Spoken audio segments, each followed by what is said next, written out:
안녕하세요. 저는 둘째가 태어난 지 얼마 안 된 33살 여자입니다. 남편과는 결혼한 지도 벌써 4년째예요. 지난 추석 이야기인데 설도 다가오고 그러니 또 생각나서 아주 우라가 치밀어 오르네요. 고향 선후배 사이이기도 했던 신랑과는 대학을 졸업하고 들어간 첫 직장에서 정말 우연한 기회로 재회를 하게 되었어요. 고향에서 그렇게 가깝게 지내던 사이는 아니었지만 같은 회사에서 다시 만난 신랑과는 우연한 만남 때문인지 타지에서 서로를 제외한 그 상황에 끌렸는지 그렇게 순식간에 정이 들어버렸고 결국 결혼을 하게 되었어요. 결혼을 하고 나서도 회사를 그만두지 않고 계속 다니고 있었는데 재작년 첫째가 생기면서 회사를 휴직하게 되었습니다. 원래는 출산휴가가 끝난 뒤에 회사로 복귀해서 보모를 쓰더라도 돈을 더 모으려고 했는데 연이어 둘째가 들어서게 되면서 회사로 복귀하는 건 포기를 했고 저는 그대로 전업주부가 되었어요. 신랑 혼자서 외벌이로는 넉넉한 편이 아니라 걱정이 되었는데 둘째가 갑자기 생겨버린 것에 나름 책임감을 느꼈는지 남편이 자기 용돈도 한 달에 20만 원으로 줄이고 나머지는 제가 관리하는 생활비 통장으로 옮기겠다고 저를 안심시켜 주더라고요. 저와 신랑은 동양 출신이라서 시댁이나 친정이 전부 한 동네에 있어요. 신랑과 저는 서울에서 살고 있어서 명절 때면 차를 끌고 내려가야 하지만 일단 내려가기만 하면 양가가 차로 20분 거리도 안 되기 때문에 짧은 연휴인 명절이라도 양가를 똑같이 챙길 수가 있어서 그런 점은 좋아요. 이번 추석은 신랑 회사에서 웬일로 목금에 연차를 쓸 수 있게 해줘서 10일에 가까운 긴 연휴를 맞게 되었습니다. 10일이나 되는 연휴를 어떻게 보낼지 고민하다가 요즘 시국이다 보니 어디 가기도 그렇고 해서 시댁이랑 친정을 오가며 시간을 보내기로 했습니다. 명절날 내려가면 시가에서 친정이 20분 거리도 안 되기 때문에 명절 당일날 제사 지내는 것만 끝나면 제가 친정에서 대부분의 시간을 보내도 별다른 이야기가 나오지 않아요. 둘째 낳은 지는 얼마 되지 않았지만 신랑의 동생들이 아직 결혼을 하지 않은 관계로 집안의 유일한 여자인 시어머니를 도와 같이 음식 준비를 해요. 시가 자체도 제사에 그렇게 목매다는 분위기는 아니기 때문에 보통은 자잘한 음식은 대부분을 시장에서 구입해서 쓰기 때문에 명절 스트레스는 그렇게 심하지 않은 편입니다. 오히려 둘째 낳은 지도 얼마 되지 않은 제가 나서서 일을 도와드려서 그런가 시어머니도 제사가 끝나고 시가에 남아있으면 저보고 여기 있어서 뭐하냐고 어서 친정 가서 부모님하고 시간을 보내라고 하십니다. 여기까지만 들으면 정말 허리띠를 졸라매야 한다는 것 빼고는 이상적인 결혼 생활의 모습일 수도 있습니다. 하지만 모든 사실을 알게 된 지금 너무 충격적이라서 어떻게 해야 할지 모르겠네요. 신랑도 같이 친정에 가긴 하지만 보통 점심 정도만 같이 먹고 시가로 돌아와요. 친정 부모님이 신랑한테 워낙 잘해주시기도 하는데 그게 오히려 더 부담스러운지 매번 친정만 가면 이리 앉지도 서 있지도 눕지도 못하고 애매한 모습으로 불편해하는 모습 때문에 친정 부모님도 안 봐도 되는 사위 눈치를 보시게 되더라고요.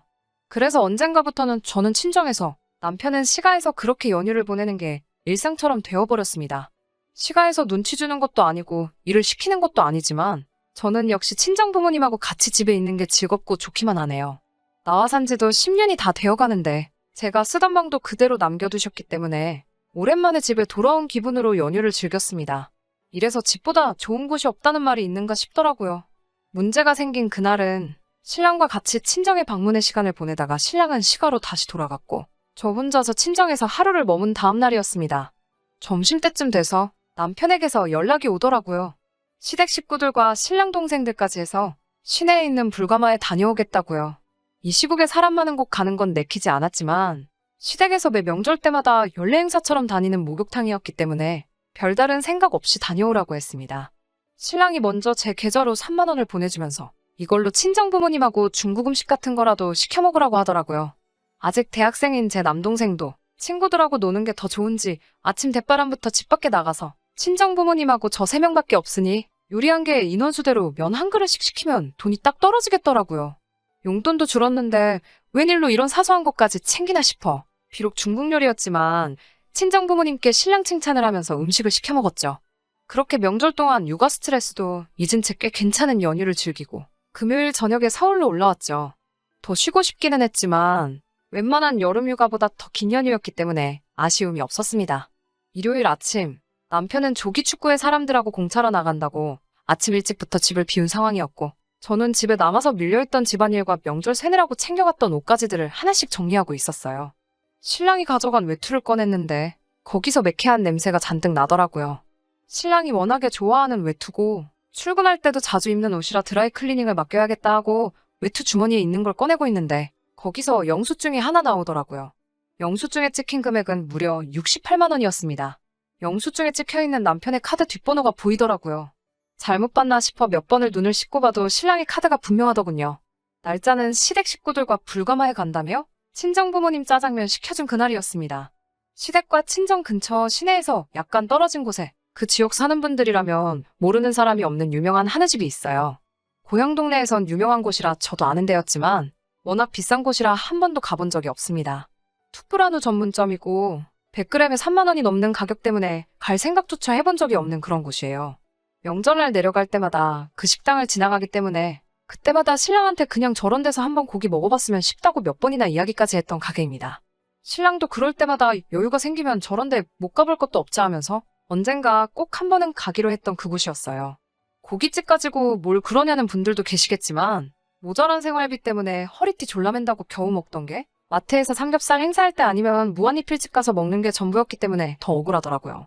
하지만 무엇보다 억울했던 건 언젠가 둘이 같이 가서 저런 데서 한번 꼭 먹어보자고 약속한 그런 곳에 저만 쏙 빼놓고 시댁 식구들만 데리고 가서 먹었다는 사실보다도 마누라랑 장인장모 식사는 짜장면으로 퉁치고 굳이 그 사실을 숨긴 채로 시댁 식구들만 데리고 가서 먹었다는 게 너무 서운했습니다. 신랑이 용돈 아껴서 자기 부모한테 좋은 거 사주는 게 뭐가 문제냐 하는 분들도 계실 테지만 그러기엔 이해가 안 가는 점이 너무 많았어요. 둘째가 생기면서 제가 강요한 적도 없는데 신랑이 자기 용돈을 줄여가면서까지 생활비 통장을 따로 만들어줬고 그렇게 용돈을 줄이고 나서도 신랑은 이따금씩 경조사비, 조기축구회 회비, 교통비가 모자라다 등등 이런 자잘한 이유들로 용돈이 모자란다며 생활비 통장에서 용돈을 추가적으로 가져간 적이 너무 자주 있었거든요. 그러던 사람이 돈이 어디서 나가지고 한우집에서 70만 원을 쓰고 왔는지 생각하고 있는데 갑자기 안 좋은 촉이 들더라고요. 조기축구회가 끝나고 어디서 또 한 잔을 걸치고 왔는지 술 냄새 펄펄 풍기면서 들어온 신랑에게 영수증에 관한 건 일부러 물어보지 않았어요. 그리고 다음날 신랑이 출근했을 때 전화기를 들었어요. 저도 신랑과 같은 회사를 다녔던 데다가 총무과에 있었기 때문에 아직도 몇몇 직원들하고는 연락을 하고 지냅니다. 원래는 이렇게 하면 안 되는 건 알지만 너무나도 참을 수 없어서 격리과에 친하게 지내던 후배에게 전화를 걸었습니다. 이러이러한 사정 때문이니 꼭 좀 부탁한다 했더니 후배가 곤란해하면서도 지급 내역을 이야기해주더라고요. 정말 충격적이었습니다. 신랑은 비밀통장을 만들어서 제가 알고 있는 신랑의 고정금료를 제외한 나머지 돈들은 전부 비밀통장으로 받도록 해놨더라고요. 곧바로 신랑이 비밀통장을 만든 은행으로 전화를 했습니다. 하지만 은행에서 돌아온 답변은 알려줄 수 없다였어요. 부부인데도 안 되는 거냐 했더니 계좌주인 신랑이 본인이 통장을 개설한 지점에서 본인이 직접 방문해 요청하지 않는 이상 그 어떤 조회 업무도 할 수 없다고 안내해 주더라고요. 그날 저녁이 되어서야 퇴근하고 돌아온 신랑 앞에 그 고깃집 영수증을 들이밀었죠. 이게 뭐냐고 조용히 물어봤는데 신랑이 안색이 바뀌더군요. 친정에 짜장면 사주고 너는 그 고기가 목구멍으로 넘어가더냐고 한마디 했더니 대번에 부모님이 고기가 좀 먹고 싶다길래 그동안 용돈 모아둔 걸로 사드린 건데 자식이 부모 고기 좀 사줄 수 있지. 그게 뭐가 잘못된 거냐고. 그런 거 가지고 화를 내냐며 오히려 저에게 화를 내더라고요.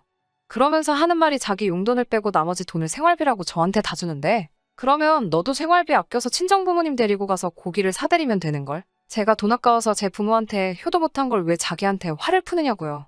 씻고 나와서 고기가 땡겨서 다녀온 건데 먹는 것까지 일일이 저한테 전부 허락을 받아야 하냐면서 말이죠. 차라리 거기서 저에게 사과를 했다면 다음번 명절 때는 우리 부모님 모시고 가서 한 번 더 먹자고 저를 달래주기라도 했다면 남자가 사회생활 하는데 비상금 통장 정도는 운용할 수 있겠거니 생각하고 그냥 넘어갈까 했는데 적반하장으로 나오는 신랑의 모습에 저도 남편의 비밀 계좌 이야기를 하지 않을 수 없었습니다. 무슨 은행에 몰래 만든 계좌는 어떻게 설명할 건데? 라고 단도직입적으로 말을 꺼냈더니 그때부터는 신랑의 얼굴이 아주 사색이 돼서 말도 제대로 잊지를 못하더군요. 용돈도 너가 줄인 거고 모자란 만큼 생활비에서 돈도 더 빼가 쓰고 있으면서 비밀 계좌까지 만든 이유가 뭐냐 묻는 말에는 아무 대답도 못하더군요. 끝끝내 아무런 대답을 못하고 있는 신랑에게 내일 보자고 이야기하고 그날은 아이방에다가 이불 깔아놓고 잤습니다. 다음날 아침 신랑의 출근길을 동행했습니다. 오랜만에 다니던 회사 근처에 가니 둘째 아이가 생기면서 계획대로 되지는 않았지만 이것 때문에 제가 제 경력까지 포기한 결과가 있건가 싶어서 오만 가지 생각이 다 들었어요. 회사 다닐 때 자주 가던 근처 카페로 가서 나는 여기서 기다리고 있을 테니 점심시간 맞춰서 나오라고 말했습니다. 점심시간에 맞춰 나온 신랑을 데리고 같이 은행으로 갔습니다. 신랑이 동행한 상태였으니 아무것도 안내해줄 수 없다던 은행은 결국 제 앞에 신랑의 비밀계좌 내역을 계좌를 개설한 시점부터 전부 뽑아다가 가져다 줬습니다. 너무나도 충격적이었어요. 저와 결혼을 한 그 시점부터 신랑은 저 몰래 월급을 제외한 다른 모든 것들을 받는 비밀계좌를 개설해서 가지고 있었던 거예요. 통장 내역은 더욱 더 가관이었습니다. 몇십만 원짜리 술집에 다녀온 것부터 어디다 썼는지 현금 인출도 한 번에 몇십만 원씩 엄청나게 많이 했고 시가에도 저 모르게 1년에 두어 번씩은 몇백씩 보낸 기록까지 싹 다 나오더군요. 친정에는 생신날과 어버이날에 한 분당 10만 원씩 해서 보내던 게 전부였는데 아끼고 아껴서 살림살이 나아지면 금액을 올리자고 하던 말이 제가 집에서 애 보는 동안 둘이 같이 아껴서 잘 살아보자고 해오던 말들이 여태껏 전부 거짓부렁이었다는 걸 알고 나니 그 자리에서 더 이상 화도 나지가 않더라고요. 집으로 돌아가 어떻게 해야 하는 건가 고민을 엄청 많이 했어요. 아직 말도 못하는 둘째가 울고 있어 업어가며 달래고 있는데 그 와중에 저도 눈물이 마구 나더라고요. 퇴근하고 돌아온 신랑은 제 앞에 아무 말도 하지 못하고 제 눈치만 보고 있었습니다. 어떻게 하고 싶냐는 말에 아무 대답도 못하고 있는 모습을 보니 화낼 기운도 나질 않았어요. 일단 신랑의 비밀 계좌는 해지해버렸습니다. 신랑의 용돈도 없애버렸고 모든 돈을 제 통장으로 들어오게 바꾸어버렸어요. 물론 남자가 사회생활 하는데 돈이 필요하다는 부분은 저도 이해를 하기 때문에 돈이 필요할 때마다 저한테 미리 액수를 알려 허락을 받고 제가 한번 살펴본 뒤에 그때그때 제가 보내주는 걸로 합의를 봤습니다. 그건 너무하지 않냐는 신랑의 반응에 너가 그동안 사회생활 한답시고 몰래 결제한 술집들이 대체 뭐하는 곳인지 인터넷에 한번 찾아봐도 되겠냐고 물었더니 그 말에 곧바로 쥐죽은 듯이 조용해지더군요. 시가에는 그동안 비밀계좌에서 보낸 금액만큼의 용돈이 친정에 갈 때까지 앞으로는 일절 한 푼도 보내거나 쓰지 않기로 했습니다. 대충 계산해봐도 신랑이 시가에 용돈 보내는 건 매번 보내던 액수로만 계산해보면 앞으로 12년은 시가로 어떤 명목으로든지 돈 보낼 일은 없어졌네요. 그리고 다가오는 구정 때 시댁에 가서 시부모님 보는 앞에서 짜장면 한 그릇씩 시켜놓고 음식이 도착하자마자 친정 식구들 투프라노 사주러 간다고 말하고 무안을 잔뜩 준 뒤에 나오기로 했습니다. 물론 이걸로 남편을 전부 용서하거나 한 건 아닙니다. 아이 둘에게서 아빠를 뺏고 싶지 않아 내린 결정이기도 해요. 허나 여태껏 저를 속여온 기간을 생각해보면 도무지 분이 풀리지를 않네요. 이 정도면 충분히 했지 싶다가도 돌이켜 생각해보면 도무지 용서가 되지가 않아요. 다음 구정이 지나면 여러분들께 후기랍시고 사연 한 번 더 보내보도록 하겠습니다. 그때까지 시간이 아직 있으니 혹시 제가 취할 수 있는 더 좋은 방법이 있다면 사연 들으시는 분들의 고견 부탁드리겠습니다. 제 이야기 끝까지 들어주신 여러분들께 진심으로 감사의 말씀을 드리겠습니다. 후기입니다. 사연 보내드린 지도 벌써 한 달이나 지났네요. 여러분들의 고견 감사드립니다. 신랑이 저 몰래 다닌 술집이 뭔지는 이미 알고 있었어요. 비상금으로 현금 인출해서 어디다 썼는지 확신은 없었지만 보통 술집에서 카드 긁은 날마다 인출했기 때문에 어렴풋이 알고는 있었습니다. 여러분들이 달아주신 댓글들을 살펴보니 확신이 서더라고요. 신랑한테 어디 설명해봐라 했더니 당연히 절대 그런 게 아니라고 잡아떼더군요. 해명이랍시고 하는 말이 화투 치러 다녀왔다나요. 오히려 지금 자기를 의심하는 거냐며 대본의 성질을 부리더군요. 멍청한 인간이 화투라고 하면 제가 잘했다고 칭찬해줄 줄 알았나 봅니다. 물론 전자보다는 나은 편이긴 하지만 진실이 그 어느 쪽이든 간에 저 혼자서 이 사실을 모르는 척하고 고군분투하고 애써봐야 상황이 더 나아질 것 같은 생각이 들지 않았어요.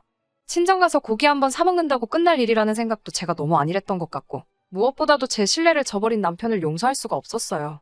그래서 신랑 모르게 변호사님을 찾아뵈었습니다. 신랑과 나눈 대화를 녹음해서 가져갔는데 술집을 다녀온 날 이후에 남편의 행위를 입증할 방법이 없으면 조금 어렵겠다는 듯이 이야기해 주셨어요. 화투장 다녀온 걸 이유로 든다고 하더라도 신랑이 중독이라고 부르기 힘들 정도로 인출금이 소액이기도 하고 계좌 기록이 두어 달에 한두 번 정도밖에 되지 않아서 상습이라고 하기도 애매하다고 하시네요. 협의 이혼을 하라는데 그렇게 되면 위자료가 문제가 될 거라고 하시더라고요.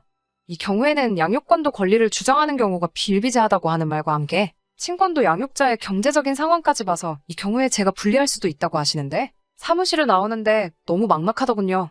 직장을 떠난 지 기간이 좀 되지만 앞으로 돈이야 벌면 되는 것이고 일할 곳이야 어떻게 구하려면 구하겠지만은 그렇게 된다면 아이 둘을 제가 돌보지 못하니 말이에요. 고향으로 내려가는 것도 생각해봤지만 시가도 가까운 편이라서 꼴도 보기 싫을 텐데 자주 마주치게 될 것 같아서 엄청 고민이 되더라고요. 그 고민 끝에 저는 결국 이혼하기로 결심했습니다. 다만 조금 시간이 더 걸릴 것 같아요.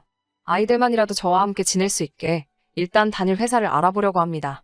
친정엄마에겐 사정을 설명드렸고 어머니는 흔쾌히 아이를 돌봐주신다고 대답해 주셨어요. 직장을 구하면 근처에 제 돈으로 월세방이라도 구해드리려고요. 신랑에게는 복직은 물 건너갔지만 새로운 직장을 찾으려 하는 중이라고 이야기해뒀습니다. 이혼을 준비하는 건 비밀로 했어요. 남편에게는 사회생활 하면서 돈 필요할 텐데 제가 너무 저만 생각했다고 마음에 없는 소리를 하면서 남편에게 돌려줬습니다. 당장이야 조심하겠지만 집어넣게 못 준다고. 분명히 언젠가 한 번 저 모르게 다시 다녀오지 않을까 싶어요. 그때를 대비해 증거를 착실히 모으려고 합니다. 제가 번듯한 직장이 생겨 아이들의 양육권과 친권을 온건히 가져올 수 있을 때 그때 이혼 서류를 들이밀어 보려고 해요. 당장은 꼴도 보기 싫고 우라통이 치밀어 오르지만 결국 마지막에는 제가 웃을 수 있는 날이 왔으면 좋겠네요. 보내주신 응원과 여러 의견들 감사합니다. 조만간 좋은 소식으로 찾아뵙겠습니다.